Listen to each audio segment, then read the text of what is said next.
sente, no? Sente? Dopo questa introduzione, i ringraziamenti che si fanno diritto in queste occasioni, ma non sono solo diritto, è un po' difficile parlare perché diciamo, chi mi ha preceduto ha toccato delle corde che non sono solo tecniche, non sono soltanto politiche, ma ha toccato delle corde che ci appartengono, è la nostra appartenenza alla Sardegna, che è così profondamente radicata nel pastoralismo che è difficile distinguere la parola sardo dalla parola pastore.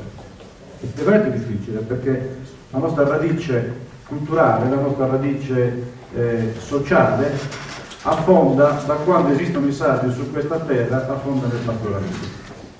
Per cui è difficile parlare, scusatemi, ma è stato un intervento meraviglioso, ho fatto i complimenti perché ci ha veramente raccontato il significato di essere pastore. E pastore non è più il pastore di una volta, inizio con una cosa che mi sembra di aver già scritto. I pastori di oggi sono diversi, anzi è difficile chiamarli pastori, nel senso tecnico del termine, perché tecnicamente io faccio questo mestiere, devo insegnare ai ragazzi, i nostri studenti, ce ne uno qui, bravo e attento, il significato dei termini, in modo tale che quando si utilizza un termine non ci si confonda con un altro, per cui bisogna essere, nella tecnologia bisogna essere molto precisi con i termini. E il termine pastore fa riferimento ancora oggi a colui che utilizza gli animali al pascolo, prevalentemente al pascolo, per le produzioni sia di latte che di carne, ed è una delle attività più diffuse nel pianeta. Oggi circa 2 miliardi di persone in questo pianeta vivono di pastoralismo, esclusivamente di pastoralismo. Ma i nostri allevatori, bisogna chiamarli così, allevatori, imprenditori, pastori, sono profondamente mutati negli ultimi 40 anni, a partire dal 1972, una data esatta che Gesù ne ricorderà benissimo. Fino allora il pastore possedeva il gregge, possedeva il proprio lavoro, i propri strumenti, caseificava direttamente il proprio latte prevalentemente, ma non aveva il possesso della terra. Andava in affitto, girava gli affitti, transumava molte volte, monticava, cioè andava dal piano al colle, alla montagna e poi ritornava indietro, e questo uso di monticare il bestiame ha profondamente configurato il nostro territorio. Sapete che dove c'è montagna, pianura e c'è collina, i confini comunali sono fatti così, perché tutti avessero un pezzo di montagna, un pezzo di collina e un pezzo di pianura, in San Costera, in Ogliastra. Insomma, ha configurato fortemente anche quella che è la struttura del nostro territorio, il pastoralismo e il pastorio. Dal 1972 è iniziata una rivoluzione lenta ma inesorabile. I pastori si sono appropriati del fondo, hanno iniziato ad essere stanziali, dove andavano a transumare. Molti dei vostri concittadini, ma anche di quest'area, si sono stabiliti in Nurra, nei Campidani, in altre parti della Sardegna, perché lì andavano a portare gli animali, hanno acquistato i fondi, hanno usato i risparmi che avevano, si sono rivolti al credito attraverso la piccola proprietà contadina e si sono stanzializzati. La stanzializzazione ha creato una mutazione genetica del pastore, perché ha iniziato a costruire fabbricati, ha iniziato a investire i capitali per i servizi nei fabbricati e ha iniziato a coltivare la terra. Non è che non si coltivasse prima, ma non lo si poteva fare perché non si aveva la sicurezza fondiaria, ogni anno cambiavano le condizioni, cambiavano le regole, mentre a partire dagli anni 70 si è iniziato a coltivare, per cui il vecchio pastore, la vecchia figura del pastore, ha dovuto appropriarsi di nuovi strumenti, che sono gli strumenti della coltivazione, della coltura degli erbai, dei prati pascoli e a volte anche colture piuttosto raffinate come gli erbai estivi, erbai in rigo, eccetera. Per cui è diventato anche agricoltore, cosa che invece prima non era. e in più è diventato imprenditore perché ha dovuto iniziare a pensare a degli investimenti che non fossero soltanto il piccolo capitale d'anticipazione che gli serviva per anticipare le spese per il bestiame per l'anno in corso e per poter poi dividere con il proprietario dei terreni quello che era il frutto del lavoro alla fine dell'anno. C'erano varie forme, la mezzadria, la società, varie forme di collaborazione, chiamiamola così, fra i proprietari fondiari e i pastori. È cambiata questa cosa, il pastore si è trasformato in imprenditore e ha dovuto iniziare a fare i conti con una cosa diversa che era un'impresa stanziale in cui l'aspetto del capitale diventava rilevante e si è indebitato per poter fare il fondo. Quando si riusciva a mettere da parte un po' di soldi si andava, si allargava il fondo, quando c'era qualche possibilità di accedere agli mutui e dei contributi si metteva su un capannone, lo si aumentava, si metteva su una macchina mungitrice, eccetera, eccetera, eccetera.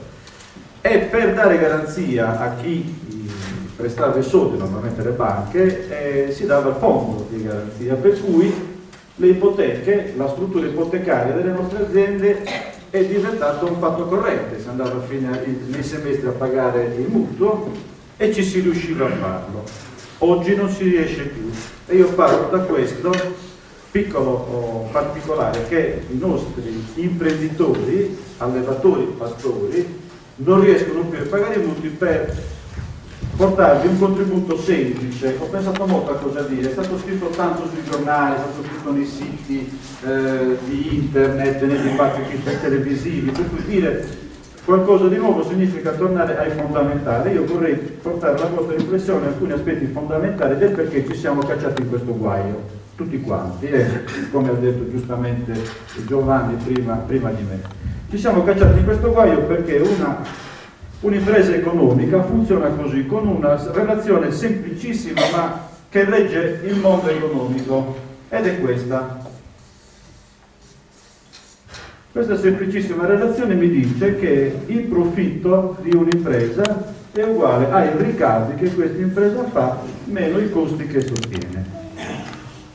Questa entità, questo profitto, normalmente dovrebbe essere maggiore di zero, cioè i ricavi dovrebbero essere superiori ai costi. Se i ricavi sono inferiori ai costi, l'impresa a lungo andare deve chiudere, evidentemente, perché erode altre fonti di capitale. Perciò, se il sistema agropastorale, che lo chiamo così, c'è la parte agraria, deve reggere nel suo insieme, bisogna che anno dopo anno tutto l'insieme dei ricavi, cioè di ciò che si mette nelle tasche dei 12.500 imprenditori zootecnici, ovini, nel caso nostro parliamo di pecore da latte, lasciamo le capre da parte per il momento, i ricavi devono essere superiori ai costi, altrimenti a lungo andare si chiude. Chiuderà iniziando a chiudere i più deboli e poi chiuderanno anche gli altri. Allora il nodo semplice ma ineluttabile è questo: se noi non riusciamo a far sì che i profitti siano quantomeno uguali a zero, cioè che i ricavi possano coprire i costi, il sistema chiude, inevitabilmente chiude, si va a casa. Allora noi abbiamo due vie per poter far sì che il sistema non chiuda: o aumentare i ricavi, o ridurre i costi, o possibilmente fare entrambe le cose, tentare di aumentare i ricavi e tentare di ridurre i costi. Come si fa ad aumentare i ricavi? E poi vediamo gli aspetti più tecnici e poi chi deve fare che cosa. Aumentare i ricavi in un'azienda significa che bisogna aumentare la quantità di cash flow, di fatturato per il latte, che bisogna aumentare il fatturato per gli agnelli e che bisogna comunque mantenere o tentare di aumentare quello che è la terza attività, voce attiva di un'azienda, che sono i contributi. Agnelli, dico agnelli per dire carne, compresa anche, diciamo, le macellazioni di fine carriera, quanto si fare. D'accordo? Siamo qui. Un aspetto che non vi sfuggirà, ma che per me è importante è che i contributi che si ricevono a vario titolo e da qualsiasi fonte fanno tecnicamente parte della voce attiva del bilancio. Cioè, questo lo dico molto chiaramente: i cittadini europei e i cittadini italiani che fanno parte dell'Europa pagano le tasse e una parte di queste tasse viene messa nella, disponibilità delle imprese agricole, perché le imprese agricole continuano, zootecniche in questo caso, continuano a fare il mestiere che stanno facendo. Per cui i contributi non sono un regalo che sono fuori dal bilancio. I contributi a qualsiasi titolo, premio unico, indennità compensativa, benessere animale, nel caso specifico per citare le 3 fonti più importanti, devono essere tecnicamente computate come voce attiva del bilancio. Chiaro questo? Quanto valgono queste quantità? Beh, ad oggi, diciamo, in una zona come questa, il latte vale il 50% delle attività, gli allievi valgono il 25% delle attività e i contributi mediamente, un per l'altro, valgono il restante 25%. Questo è quello che oggi succede. Se parliamo di bovini, un altro settore, i numeri cambiano e si spostano molto verso i contributi e meno verso l'altra voce che è la carne. Allora, questo è l'aspetto più importante delle attività. Le passività, scusate se faccio questa piccola lezione ma poi arriviamo al punto, le passività sono fatte fondamentalmente da queste spese: le spese per l'alimentazione e la sanità del bestiame, che sono quelle che corrono tutti i giorni. Poi abbiamo le spese per gli investimenti, e poi ci torniamo su questo aspetto qui,